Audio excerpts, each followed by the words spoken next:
Olá, tudo bem com você? Vamos para mais uma recapitulação da lição da Escola Sabatina, mas antes duas coisas. Se inscreva no canal, acione o sininho para você receber as notificações de novas postagens, novos vídeos. Se gostar do vídeo também compartilhe, faça a palavra de Deus chegar a mais pessoas. Segunda coisa, amanhã à noite aqui no meu canal eu terei uma live, eu vou promover uma live em que conversarei com o meu amigo astrofísico Eduardo Lutz. Nós vamos falar sobre um tema bastante interessante que interessa especialmente aos adventistas. O que Ellen White viu em Orion. Não perca, 20 horas amanhã. Eu vou fazer também o sorteio de 2 livros. Um livro do pastor Mikhail Kulakov, Ainda que Caiam os Céus, e outro que eu escrevi, A Chegada do Adventismo ao Brasil. Se você participar ali no chat, enviando perguntas, comentários, você automaticamente se candidata aí a ser sorteado nessa live, tá bom? Feita a divulgação. Deixa eu falar mais uma coisinha também antes da lição dos adultos. A lição dos jovens desse trimestre, que fala sobre o livro de Romanos. Nesta semana, estudamos aqui o capítulo 13 do livro de Romanos. Capítulo muito interessante, o título da lição é Uma Vida de Amor.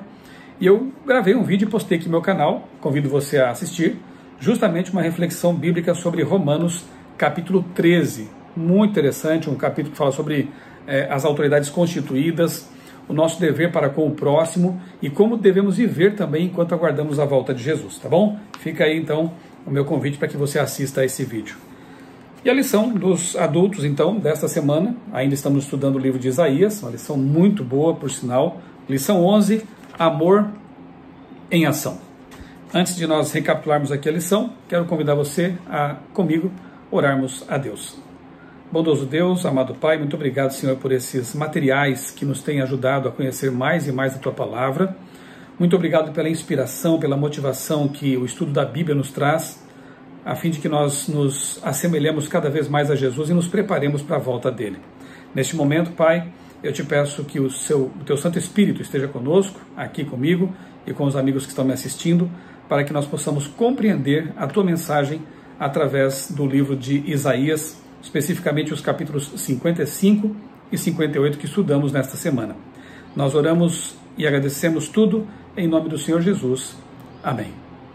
Amor em ação, o verso principal é Isaías 58:10, que diz assim: Se abrirem o seu coração aos famintos e socorrerem os aflitos, então a luz de vocês nascerá nas trevas, e a escuridão em que vocês se encontram será como a luz do meio-dia. Eu me lembrei aqui, enquanto estudava essa lição, de uma história antiga que li em algum lugar. Contava ali de um soldado cristão que queria muito levar Cristo, a mensagem bíblica, para um amigo ateu, um soldado amigo dele ateu. E numa batalha em que eles se envolveram ali, esse amigo ateu foi gravemente ferido e estava ali praticamente à morte, quando esse cristão o viu ali, naquela condição, e perguntou: posso falar de Jesus para você agora? Posso falar da Bíblia para você? Esse amigo soldado ateu disse: não, eu estou com muito frio.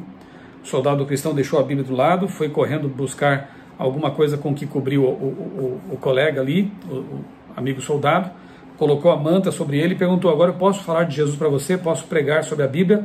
Ele disse: não, eu estou com muita fome e sede. O soldado cristão deixou a Bíblia ali do lado, correu atrás de algum alimento, de água, trouxe para o amigo, ele se saciou, e então disse: agora você pode falar de Deus e da Bíblia para mim. É uma lição simples, mas que nos mostra que muitas vezes as pessoas estão precisando mesmo, naquele momento imediato, de uma ajuda física, de alimento, de água, de um ombro amigo. E claro, se nós só fizermos isso, seremos apenas assistencialistas, né? Mas então, quando nós ajudamos as pessoas em suas necessidades físicas, materiais, e em seguida falamos da esperança real e do fim definitivo de todas as mazelas humanas com a volta de Jesus, estamos fazendo o serviço completo. Eu me lembro de uma citação de Ellen White no livro Serviço Cristão, Beneficência Social, na verdade, em que ela diz assim: Jesus, ele se misturava com as pessoas como alguém que tinha um real interesse por elas, ele procurava ensinar, curar, alimentar, mas depois de feito esse trabalho, ele dizia: segue-me. Se nós apenas entregarmos o alimento físico, se nós apenas entregarmos, nos preocuparmos, né, com as questões sociais ou físicas das pessoas, repito, estaremos fazendo um trabalho que é esperado de um cristão, de alguém que realmente ama o próximo, de alguém que tem Deus na vida, mas será um trabalho incompleto. Nós precisamos do detalhe final, como diz o texto de Ellen White, o segue-me, ou seja, siga Jesus. Porque a fome volta, as mazelas sociais, infelizmente, nos acompanharão até o fim da história. Mas quando a pessoa tem Deus na vida, a transformação começa a ser definitiva. E ela passa a ter a esperança real de que um dia tudo vai terminar e nós estaremos para sempre num mundo em que não haverá mais injustiças, morte, doenças, miséria, pobreza. Então não nos esqueçamos disso, né? A lição da semana nos faz pensar nisso, né? No que Deus realmente espera de nós. E é uma dimensão dupla, uma vertical e uma horizontal, digamos assim. A horizontal, promover realmente, tanto quanto depender de nós, a justiça social, amenizar o sofrimento das pessoas, e naquilo que tem que ver com o vertical, mostrar Deus para essas pessoas. Permitir que elas conheçam a verdade que é transformadora e que pode, inclusive, ajudá-las, e tem ajudado muitas pessoas, né, a mudar de vida mesmo nos aspectos materiais. Pessoas que passam a estudar mais, pessoas que aprendem, se tornam sábias, aprendem a controlar seus gastos, né? Com a Bíblia elas aprendem a ser fiéis também naquilo que tem a ver com dízimos e ofertas, e isso envolve bênçãos de Deus também na vida. Enfim, em vários sentidos as pessoas abandonam vícios e gastos desnecessários, e o Evangelho é uma bênção. O Evangelho transforma em todos os sentidos, e nós precisamos realmente permitir que as pessoas tenham acesso a esse conhecimento. Domingo, comprar de graça. Eu vou ler aqui alguns versos do capítulo 55 já, para a gente pensar neles, né? Porque a lição começa com Isaías 55 e depois ela vai para Isaías 58. São os dois capítulos, então, que foram alvo de nossos estudos nessa semana. O capítulo 55, eu vou ler aqui os versos 1 e 2, depois eu vou pular para o verso 6 e ler até o verso 9 e, finalmente, o verso 11, tá bom? Se você tem aí a sua Bíblia perto de você, ou no celular, enfim, e quiser acompanhar a leitura, está convidado.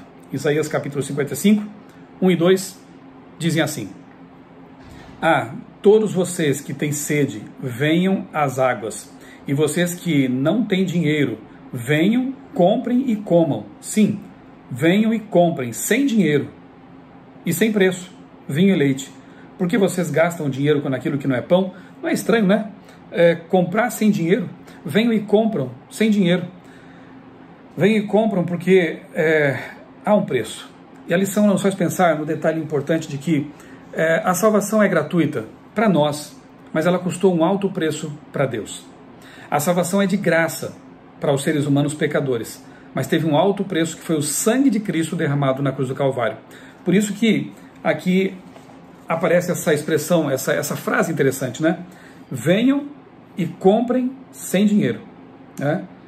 Venham e comprem sem dinheiro, sem preço, para vocês, não para Deus, né?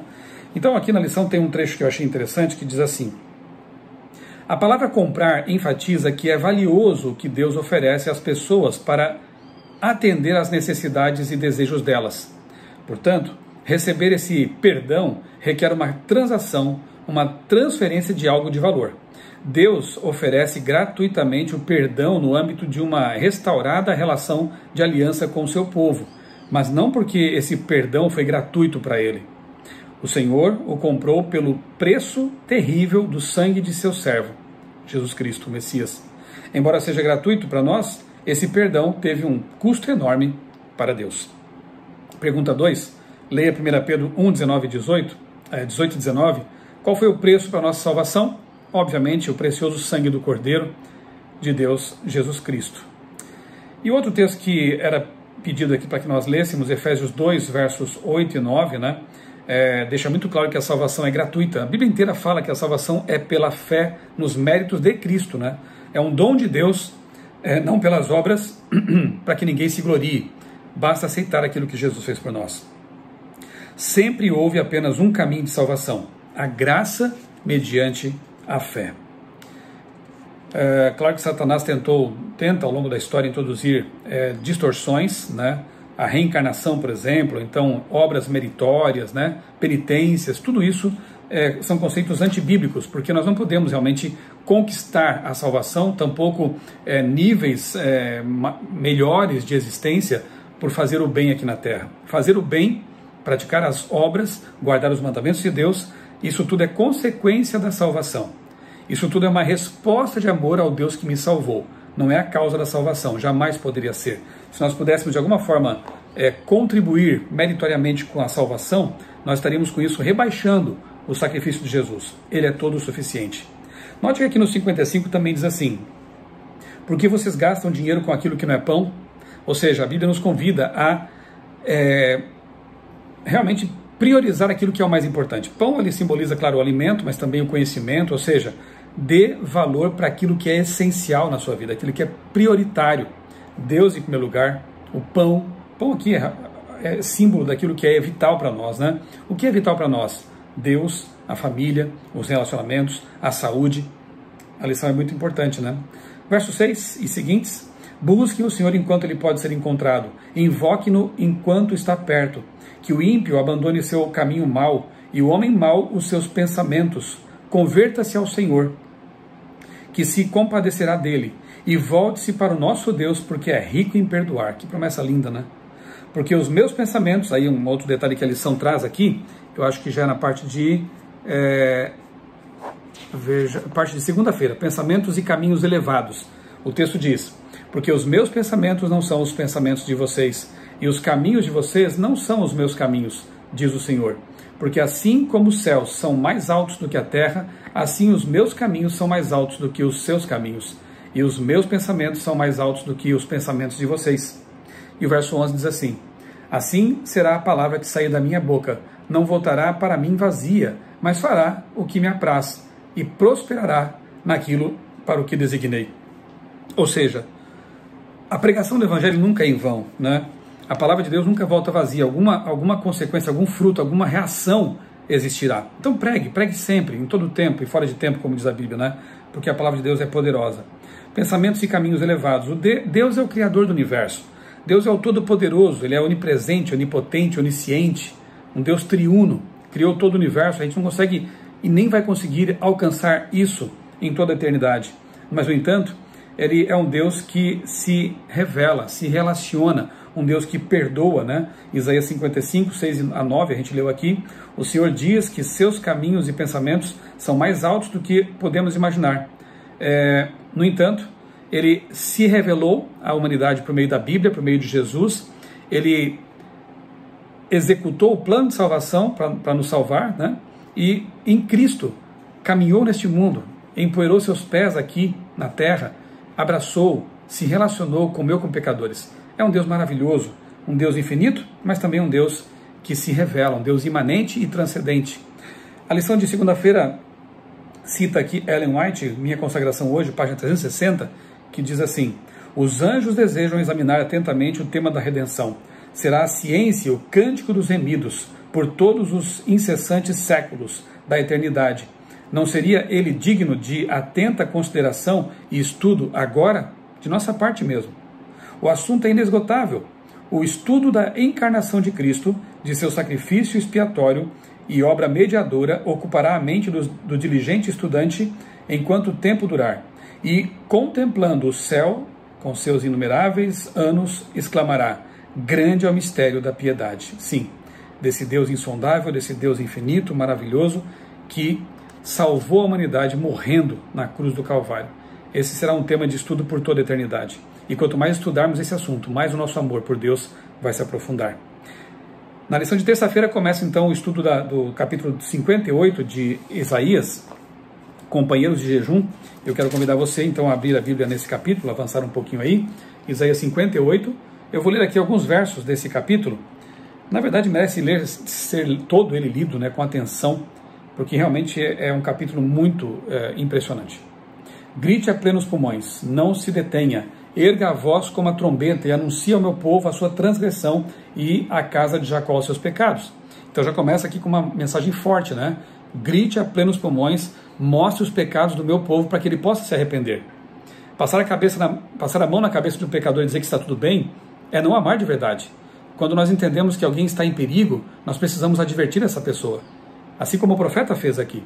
Então no verso 3 para frente a gente lê assim: por que jejuamos e tu nem notas, diz aqui o povo de Israel antigo, né? Por que nos humilhamos e se tu não levas isso em conta? Eles meio que faziam ali um jejum, né? No dia da expiação, de modo especial, né? Para tentar, quem sabe, convencer Deus de alguma coisa, para tentar barganhar com Deus A resposta vai chegar aqui, quer ver? Acontece que no dia em que jejuam, vocês cuidam dos seus próprios interesses e oprimem os seus trabalhadores. Eis que vocês jejuam apenas para discutir, brigar e bater uns nos outros. Jejuando assim como hoje, o clamor de vocês não será ouvido lá no alto. Seria este o jejum que eu escolhi? Que num só dia a pessoa se humilhe, incline a sua cabeça como junco e estenda debaixo de si pano de saco e cinza. É isso que vocês chamam de jejum e dia aceitável do Senhor? Será que não é este o jejum que eu escolhi? Diz Deus. Que vocês quebrem as correntes da injustiça, desfaçam as ataduras da servidão, deixem livres os oprimidos e acabem com todo tipo de servidão? Será que não é também que vocês repartam o seu pão com os famintos, recolham em casa os pobres desabrigados, vistam os que se encontram nus e não voltem as costas ao seu semelhante? Então a luz de vocês, se fizerem tudo isso, a luz de vocês romperá como a luz do alvorecer, e a sua cura brotará sem demora. A justiça irá diante de vocês, e a glória do Senhor será a sua retaguarda. Então vocês pedirão ajuda, e o Senhor responderá. Gritarão por socorro, e ele dirá, eis-me aqui. Se tirarem do meio de vocês todo tipo de servidão, o dedo que ameaça, o dedo ameaçador, a linguagem ofensiva, se abrirem o seu coração aos famintos e socorrerem os aflitos, então a luz de vocês nascerá nas trevas, e a escuridão em que vocês se escondem será como a luz do meio-dia. O Senhor os guiará continuamente, lhes dará de comer até em lugares áridos, e fortalecerá os seus ossos. Vocês serão como um jardim regado e como um manancial cujas águas nunca secam. Vocês reconstruirão as antigas ruínas, levantarão os fundamentos de muitas gerações e serão chamados de reparadores de brechas, restauradores de veredas, para que o país se torne habitável. Você viu aqui a repreensão de Deus por meio do profeta, não é verdade?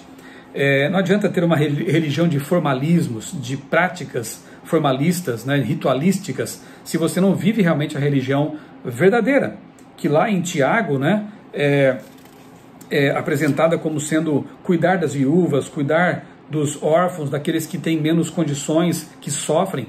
Não adianta ficar jejuando, devolvendo o dízimo, guardando o sábado, indo à igreja, se nós fechamos os olhos para aqueles que estão, em relação àqueles que estão sofrendo.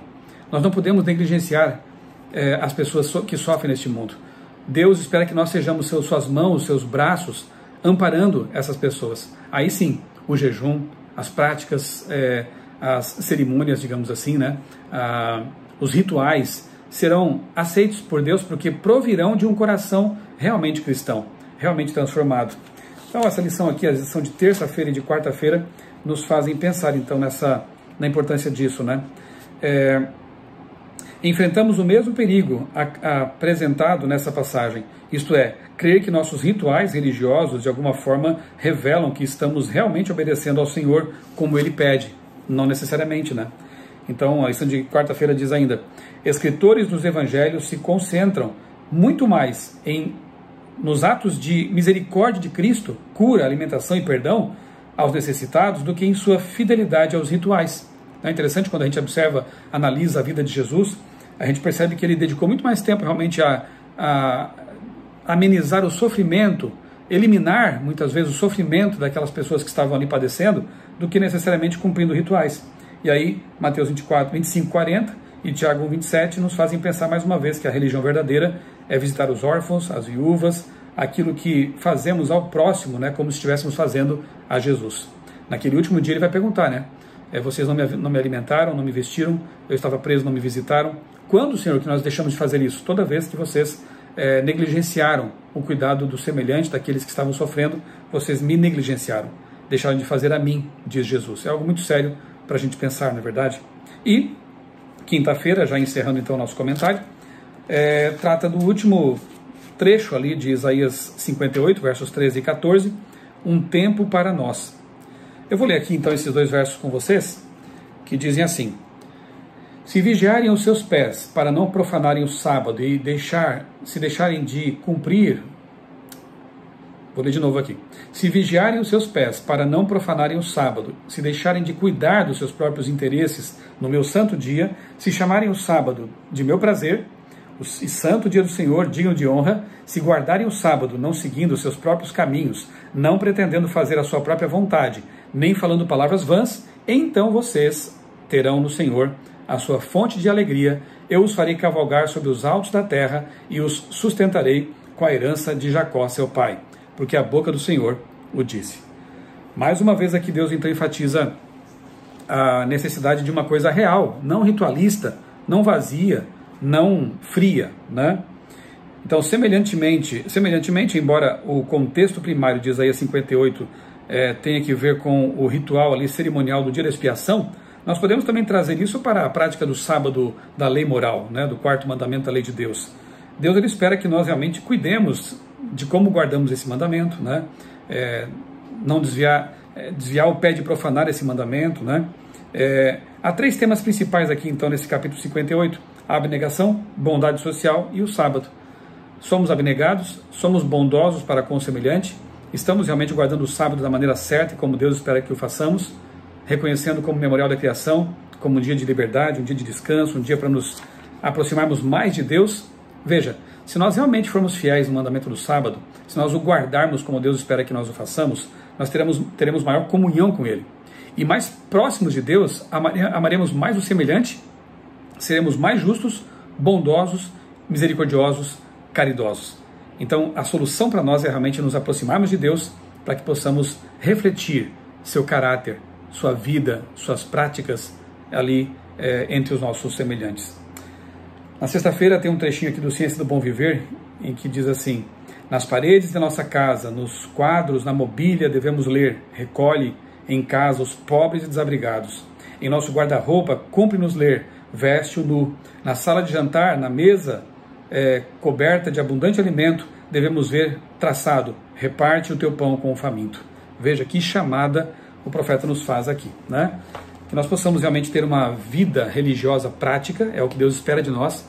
Nós possamos viver realmente o Evangelho, entendendo que viver o Evangelho também é sair da nossa realidade ali, da zona de conforto, ir às pessoas que estão sofrendo e apresentar Cristo a elas, sem negligenciar o pão, o alimento, o conforto, a palavra certa no momento certo, o ombro amigo também.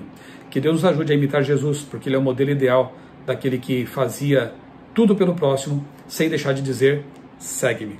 Vamos orar? Amado Deus e Pai, obrigado por essas admoestações, esses conceitos, essas verdades que aprendemos hoje, nessa semana, em Isaías 55 e 58. Fixa, Senhor, em nossa mente, em nosso coração, essas verdades para que nós possamos colocá-las em prática com o Teu poder, com a Tua ajuda. Amar o semelhante, promover o amor entre as pessoas, aquilo que é justo, possamos ser também Teus braços, Tuas mãos neste mundo que tanto sofre. E que possamos, Senhor, também levar a sério o mandamento do sábado, que é o memorial da criação, e que ao fazê-lo possamos aumentar, aprofundar nosso relacionamento contigo. Dá-nos, ó Deus, a Tua paz, abençoa-nos hoje e sempre, é o que te pedimos, agradecidos, em nome do Senhor Jesus. Amém. Um grande abraço, que Deus abençoe grandemente a sua vida e também a sua família.